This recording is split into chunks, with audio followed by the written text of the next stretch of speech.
Vocês pediram e aqui está. Aquela locomotiva responsável por consolidar a dieselização nas nossas ferrovias e também a precursora do ferromodelismo verde e amarelo, as G12. Bora para mais um vídeo?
As G12 são uma locomotiva dieselétrica produzida pela Electromotive Division, EMD, sob gestão da General Motors. Sim, a mesma General Motors, dona da Chevrolet.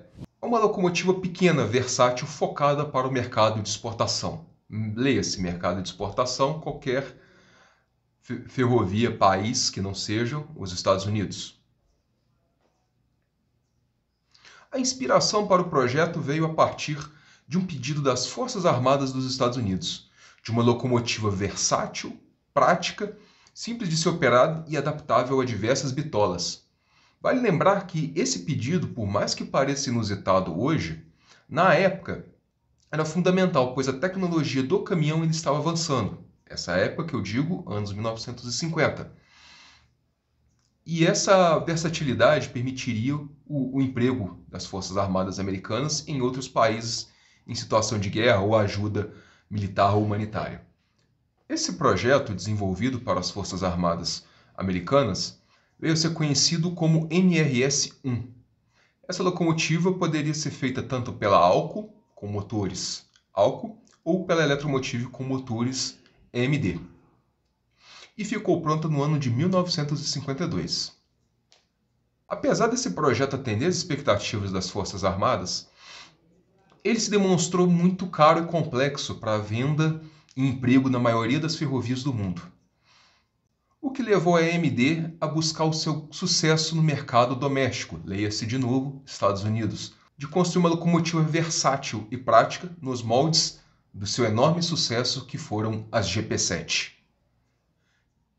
Para falar de GP7 a gente vai precisar de um vídeo específico. Se você quer muito que eu fale sobre elas, por favor, comenta aí embaixo. Bruno, eu quero a GP7. Mas voltando à nossa pequena notável, a G12, ela foi baseada nesse conceito da GP7 por conta do simples fato que ela é uma locomotiva versátil, de corpo estreito, que poderia ser usada em manobras, serviço de linha principal, e podia operar acoplada a outras unidades por meio do comando múltiplo. E assim, somando a experiência adquirida com as EMD MRS-1 e as GP7, surge em 1953 a locomotiva G12, que poderia ser equipada com truques BB ou A1A, desenvolvendo 1425 HP, adaptável às bitolas de 914 mm a 1676. Elas tinham como concorrentes diretas as GE-U12 e o 13B, e até seu último ano de produção foram produzidas 970 unidades, das quais 670 com truques BB e 300 da versão A1A, sendo um enorme sucesso de vendas, operando em países como Argentina, Austrália, Egito, Indonésia, México, Nova Zelândia, Sri Lanka, Taiwan e, claro, o nosso Brasil.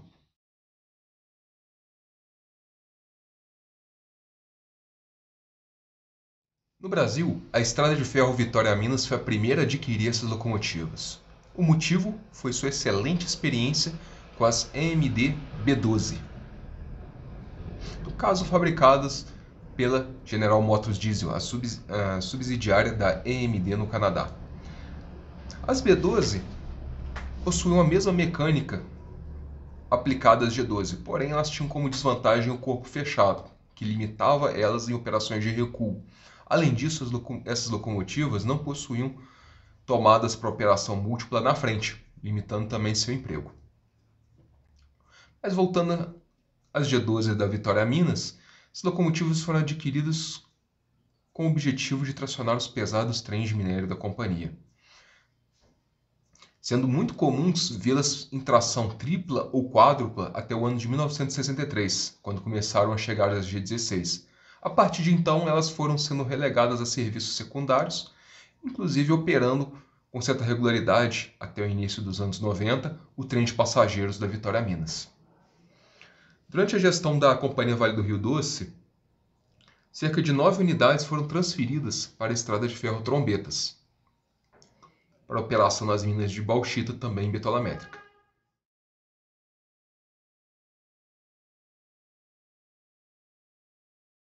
A Companhia Paulista de Estrada de Ferro, CPEF, adquiriu 18 unidades para suas linhas de bitola larga não eletrificadas.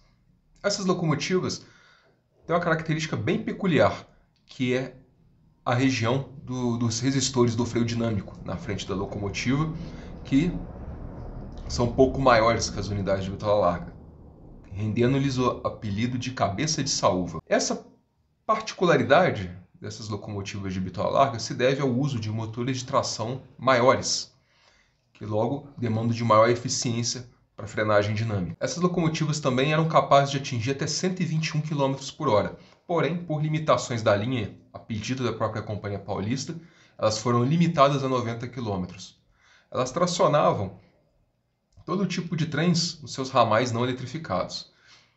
E posteriormente essas unidades foram passadas à FEPASA.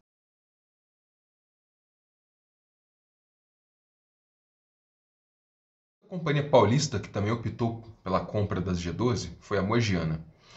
Em início ela conseguiu um crédito para aquisição de apenas 5 unidades.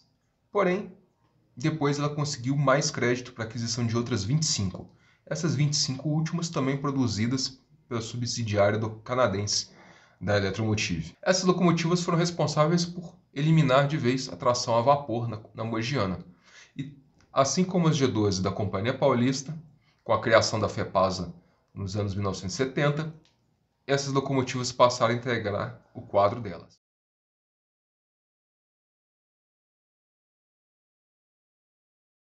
E por último, não menos importante, vamos para a maior compradora de G12 no Brasil, a Rede Ferroviária Federal.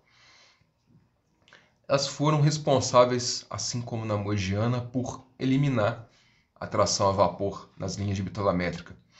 E a princípio, como a gente está falando de aquisição ali no final dos anos 50 e início dos anos 60, quando a companhia ainda estava ganhando forma, se estruturando, elas foram compradas e destinadas para as ferrovias que formaram Estrada de Ferro Goiás, Estrada de Ferro Noroeste do Brasil, Rede de Viação Paraná-Santa Catarina, Estrada de Ferro São Luís-Teresina, etc.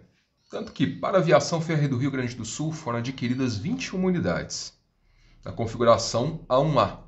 Essa configuração ela é perfeita para a operação em ferrovias com trilhos mais leves, que demandam menor carga por eixo, mantendo os mesmos 1.425 HP. Nos anos seguintes, já com a rede ferroviária consolidada, essas locomotivas tiveram seus truques trocados para BB. Na rede ferroviária tracionavam todo tipo de trens, passageiros, cargas, mistos, e eram comum também serem vistos em tração única ou tração múltipla, sendo muito mais cativas de operação na região sul do Brasil e nas linhas mineiras da antiga rede mineira de aviação.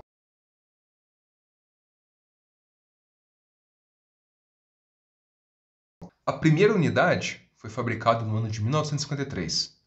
Por mais que seja uma locomotiva focada para exportação, ela recebeu truques de bitola standard 1435 mm. Foi testada a princípio no Canadá, pela Canadian National Railway, a ferrovia estatal canadense. Essa locomotiva recebeu o número 7707 e tinha como motor diesel uma versão de 12 cilindros do 567, um motor já conhecido e consolidado da Eletromotive.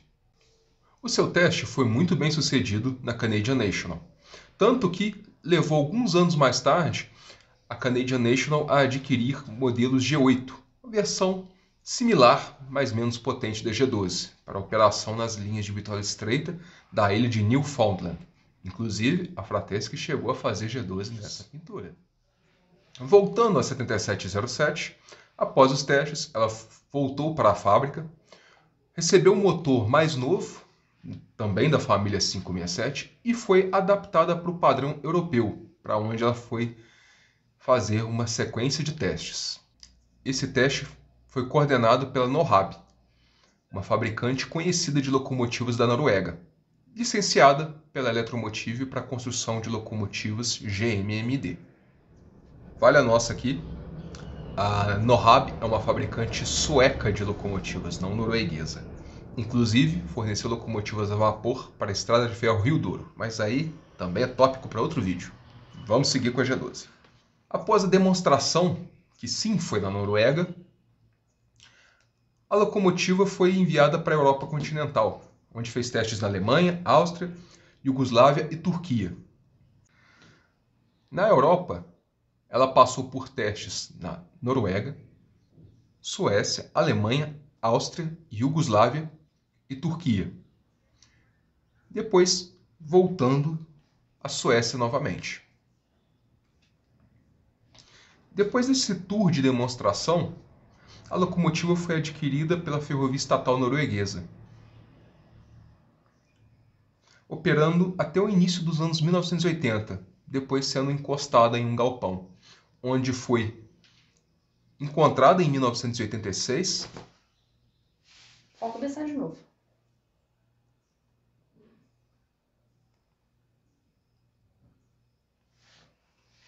O que eu começo de novo?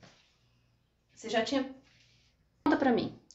Após sua chegada na Europa, a locomotiva passou por uma série de testes em países como a Suécia, Noruega, Alemanha, Áustria, Iugoslávia e Turquia. Após essa verdadeira turnê pela Europa, ela acabou sendo adquirida pelo operador ferroviário estatal da Noruega, onde operou com bom serviço, bom desempenho, até o início dos anos 1980. Em 1986, o Norwegian GM Group, um grupo de entusiastas preservacionistas, comprou a locomotiva e a reformou em parceria com a NSB, operador estatal norueguês, colocando a locomotiva à disposição para passeios ferroviários.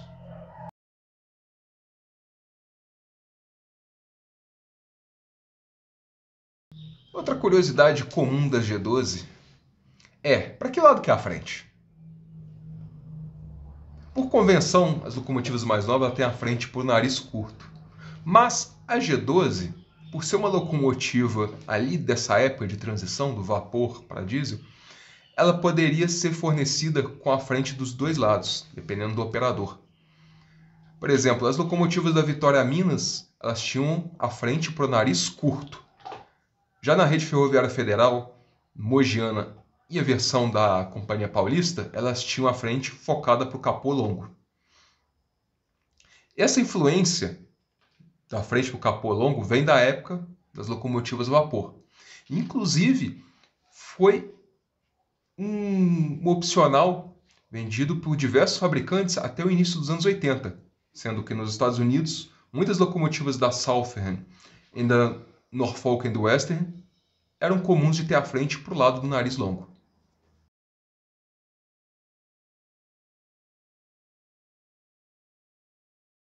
Outra curiosidade diz respeito à rodagem CC, a contração nos três eixos do truque. Muitos acham que a G16 é a versão CC da G12, mas não é verdade. A versão CC se chama GR12, que possui a capota curta um pouco mais comprida. No Brasil, nós não tivemos essa versão, mas é muito comum de ser vista até hoje na Argentina e no Chile.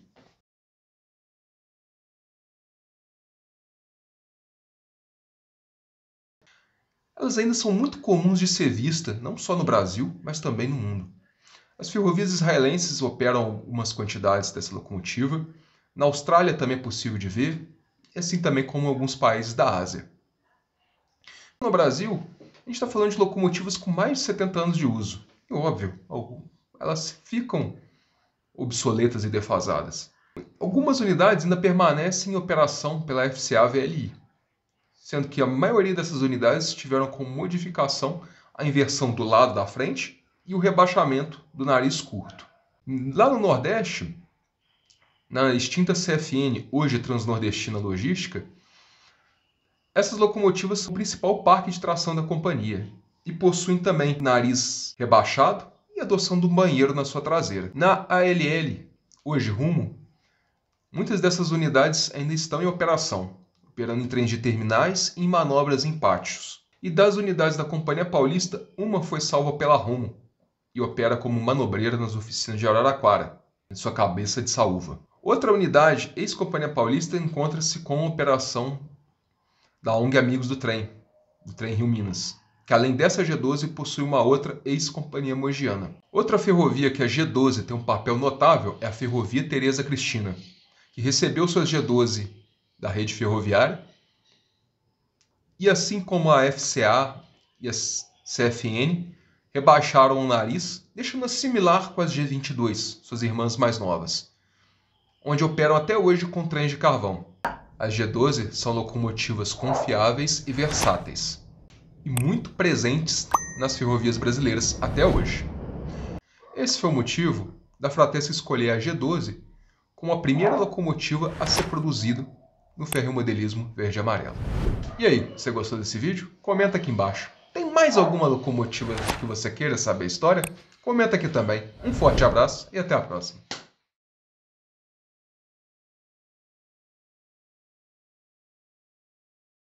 Uma subsidiária da General Motors? Sim, a mesma dona da GM.